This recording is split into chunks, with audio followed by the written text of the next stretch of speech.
আর dear viewers, আমরা অনেকেই বাত ব্যথায় ভুগি।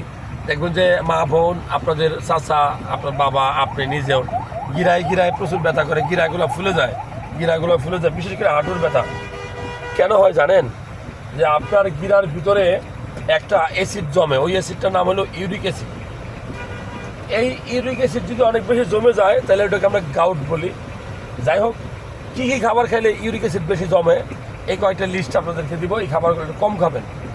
নাম্বার 1 এবং অনলি এবং একটাই সবচেয়ে বেশি তৈরি করে, সেটা হলো লিভার।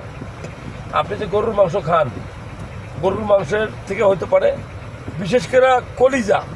আপনি যত বেশি কলিজা খাবেন তত বেশি গিরায় গিরায় ইউরিক অ্যাসিড জমবে। ইউরিক অ্যাসিড শরীরের প্রয়োজন আছে, কিন্তু অতিরিক্ত মাত্রা হলে আপনার গিরায় ব্যথা করবে। তার মানে কলিজা কম খাইতে হবে, গরুর মাংসের এটা একটু কম খাইতে হবে। এই দুইটা খুব গুরুত্বপূর্ণ। এছাড়া আমরা অনেক সময় বলি সিমের বিচি সিজনের সময় একটু কম খাবেন, ডাল একটু কম খাবেন। অনেকেই বলে পুঁই শাক, পালং শাক, এই ধরনের গাজর, এই ধরনের খাবার খেলে অনেক সময় একটু ইউরিক অ্যাসিড বাড়ে। যাই হোক, এগুলো খুব বেশি আপনার সমস্যা করবে না। সমস্যা মূলত করবে কলিজা। এই কলিজারা কম খাবেন। হয়তো একটু ডাল রান্না করে ওখানে বাকি কতটুকু খান, এটা তেমন কিছু না। হ্যাঁ, সিমের বিচি কয়েকদিন থাকে, এটাও তেমন কিছু না।